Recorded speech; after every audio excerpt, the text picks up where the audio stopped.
जी, अस्सलाम वालेकुम। मैं वो वैस सलीम और मेरे साथ हैं जावेदुर रहमान। जावेद साहब, वक़्त देने के लिए आपका बहुत शुक्रिया। जो लोग हमें देख रहे हैं, अगर उन्होंने अभी तक हमें सब्सक्राइब नहीं किया तो कर लें और बेल आइकॉन भी दबा दें ताकि हमारी हर वीडियो वक़्त पर आप तक पहुँचती रहे।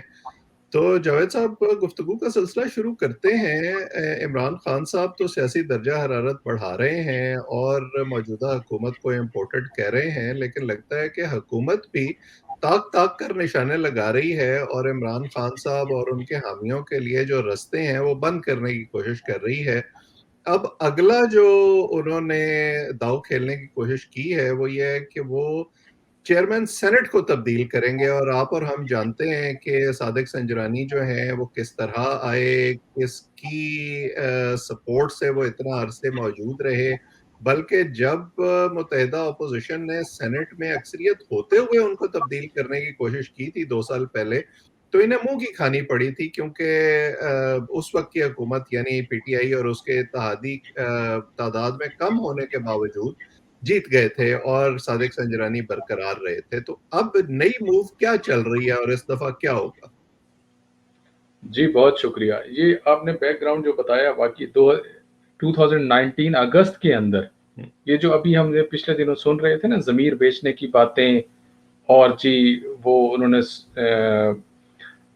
ये बातें उस वक़्त मौजूदा जो हुकूमत है वो लोग कर रहे थे। पीएमएल-एन की तरफ से शहबाज़ शरीफ साहब ने कहा था ये बिलावल साहब ने ये कहा था ये शॉकिंग विक्ट्री है और शहबाज़ शरीफ साहब की तरफ से बात आई थी कि इन्होंने अपने सोल्स सेल किए हैं, बेचे हैं, तो इस किस्म की बातें। उस वक़्त संजरानी साहब सर्वाइव कर गए थे और बड़ी शॉकिंग किस्म की वाक़ई हमारे मीडिया के लिए भी शॉकिंग थी। हुँ, 53 वोट्स चाहिए होते हैं, इन्होंने 64 वोट्स गेन किए थे हुँ। अपने हक में, फ़ेवर में और 53 वोटों से ये बड़ी ज़बरदस्त किस्म के अपने आप को सर्वाइव कर गए थे संजरानी साहब। और वो ज़मीर बेचने वाली बात, वो सारी चीज़ें, वो एपिसोड एक दफ़ा पहले हो चुके हैं जो हम भूल जाते हैं। अब भी वही वैसे बात हुई। अब ये बड़ी दिलचस्प बात है कि यही मैं बैकग्राउंड को सारे को याद कर रहा हूँ और जो लोग हमें देख रहे हैं उनके लिए भी बड़ी दिलचस्पी का बायस होगा क्योंकि आजकल जैसे आपने कहा कि ये ज़मीर बेचने की बातें जब सिलेक्टिवली होती हैं ना तो लोग भूल जाते हैं कि ये कौन-कौन क्या-क्या कुछ करता रहा है। जब पहली दफ़ा सादिक संजरानी चेयरमैन सेनेट बने तो एक्चुअली उस वक़्त पीटीआई का और आसिफ जरदारी साहब का इत्तेहाद था। बल्कि जी। आपको याद होगा एक तस्वीर बड़ी चली थी कि वो मिठाई खिला रहे हैं बिलावल भुट्टो सादिक संजरानी को। उसके बाद जब उनको हटाने की बारी आई तो पीपल्स पार्टी का और मुस्लिम लीग नून का इत्तेहाद हो गया और उस वक़्त फिर ज़ाहिर है कि हम जानते हैं कि एस्टेब्लिशमेंट की कैसे सपोर्ट थी पीटीआई को और उन्होंने उसको मूव को एक तरह से नेगेट कर दिया और अब ऐसे लगता है कि रीअलाइनमेंट हो गई है और अब न्यूट्रैलिटी की वजह से सिचुएशन शायद डिफरेंट होगी। जी, बिल्कुल। ये अब काफ़ी सारी चीज़ें जिस तरह से मीडिया में अब इनके लिए परेशानी का बायस भी बन रही हैं, तो अब ये मीडिया इनको जहाँ इनकी काफ़ी सारी पॉज़िटिव चीज़ें ये च चाह रहे होते हैं सामने लाने के लिए, वो इनको ख़राब करने के लिए भी बड़ा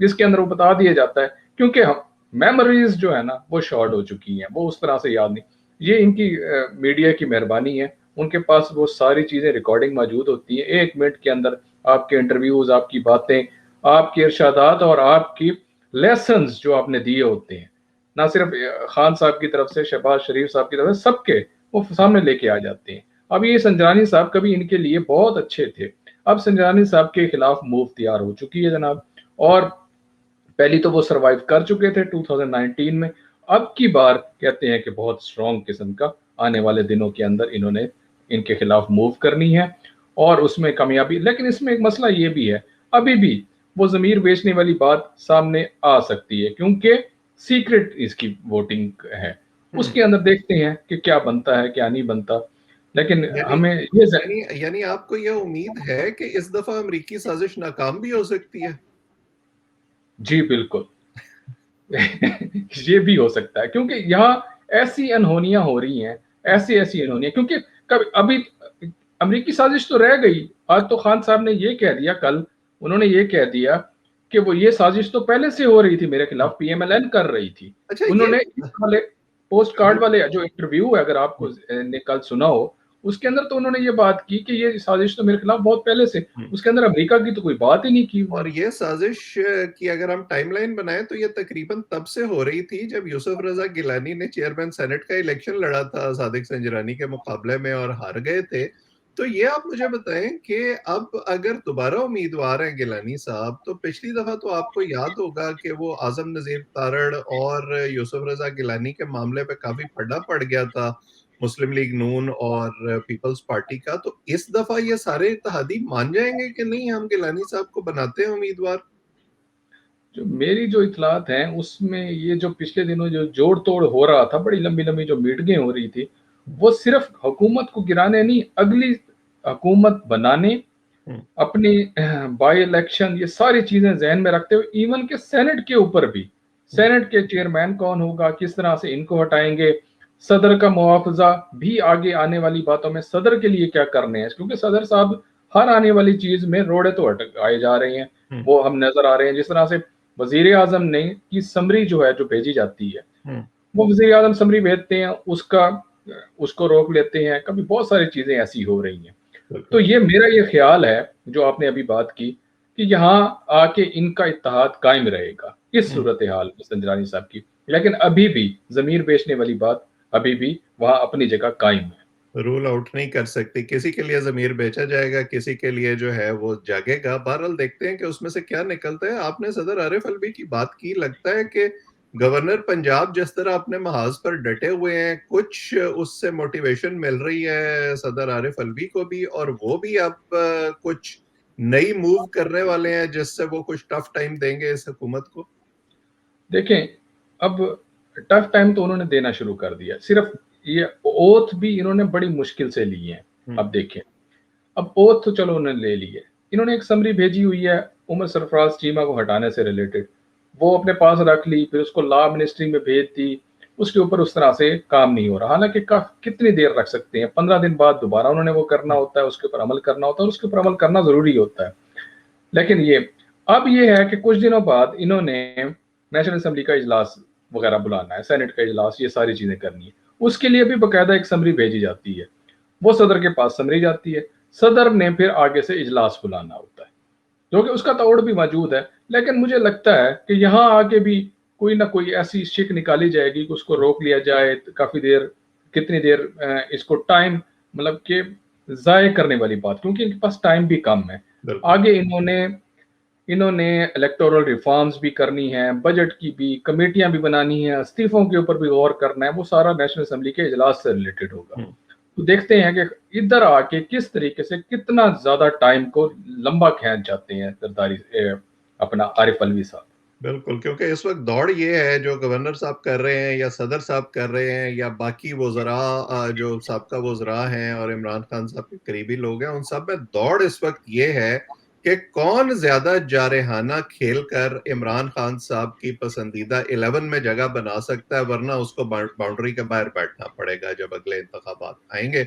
तो ये बड़ा एक मुकाबला चला हुआ है इस वक्त पार्टी के अंदर, और उस मुकाबले के दौरान हम देख रहे हैं इमरान खान साहब भी बार बार ये कहते हैं कि सोशल मीडिया की हमें बड़ी जरूरत है, सोशल मीडिया का हम बड़ा अच्छा इस्तेमाल कर रहे हैं, और वो वाकई कर रहे हैं, इसका क्रेडिट उनको देना पड़ेगा।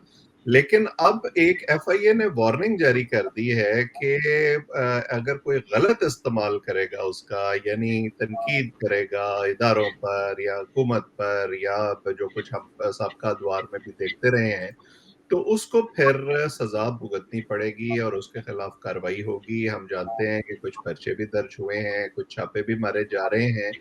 तो ये क्या वही सिलसिला दोबारा चल रहा है? 2013 से 18 के दौरान मुस्लिम लीग नून की हुकूमत में पीका आया, उन्होंने उसको डिफेंड किया, पीटीआई को आजादी इजहार राय याद आई, जब पीटीआई की हुकूमत आई तो उन्होंने पीका को एक्सपैंड करके सोशल मीडिया को कंट्रोल करने की कोशिश की।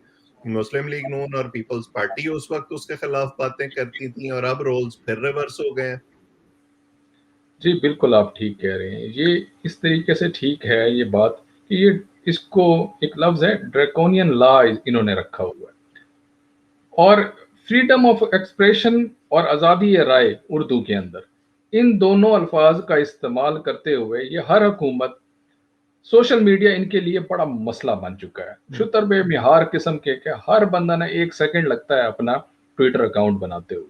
एक मैं अब वैसे वजाहत कर दूं कि जो जस्टिस अतर मिनल्ला है इस्लामाबाद हाई कोर्ट के चीफ जस्टिस, उन्होंने मना किया है कि पीका के तहत कोई गिरफ्तारी भी ना की जाए और उसको एक तरह से कालादम भी कर दिया उन्होंने। लेकिन जो ये साइबर क्राइम लॉज हैं हमारे, उनके अंदर बहुत सी ऐसी गुंजाइश मौजूद है कि जहां कोई कार्रवाई करनी हो वो की जा सकती है।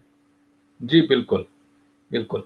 राना सनाउल्लाह साहब कहते हैं कि जनाब मैं इस जो ऑर्डिनेंस से रिलेटेड जो बातें हैं, इन्हीं के जो जो पार्टी के लीडरान हैं, उन्होंने पीका ऑर्डिनेंस से मुतालिक बड़ी सख्त बातें की थी। ना सिर्फ पीपल्स पार्टी की तरफ से, पीपल्स पार्टी की तरफ से ना, और पीएमएलएन की तरफ से भी ये कहा गया था कि भाई ये इनकम्पिटेंस को छुपाने के लिए, उसको कवर करने के लिए ये पीका ऑर्डिनेंस ला रहे हैं। अब खान साहब ने क्या कहा था कि ये फिफ्थ जनरेशन वॉरफेयर को मेरे अगेंस्ट यूज करने के लिए वो किया जा वो रहा तो है। अपने इन लोगों को, सोशल मीडिया वालों को कीबोर्ड वॉरियर कहकर बाकायदा उनकी दादो तहसीन भी कर चुके हैं। जी बिल्कुल, वो कीबोर्ड वॉरियर सारा दिन, अगर ये दोनों तरफ से हम देखें कि वो सारा दिन बैठे बस कर यही रहे हैं और कुछ नहीं है। सारा दिन हर ट्रेंड्स देखें, इसमें इतने एबनॉक्शियस किस्म के भी ट्रेंड्स आ रहे हैं जिसके अफसोस होता है खोलते हुए भी। अब तो वीडियोस भी उसके ऊपर अपलोड कर दी जाती हैं, उल्टी सीधी किस्म की बातें आ रही होती हैं।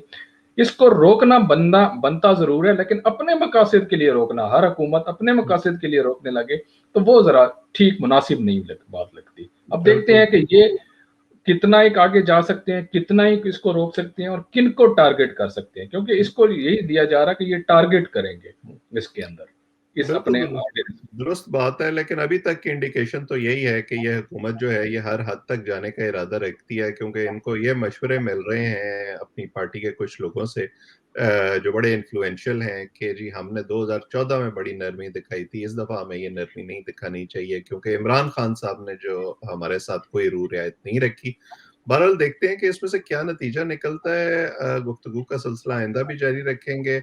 जावेद साहब आपके वक्त का शुक्रिया। जो लोग हमें देख रहे हैं वो हमारे चैनल को सब्सक्राइब भी करें और बेल आइकॉन को भी जरूर दबाएं ताकि हमारी वीडियोस रोजाना की बुनियाद पर आपके पास पहुंचती रहें। आज इतना ही, आप सबका बहुत बहुत शुक्रिया।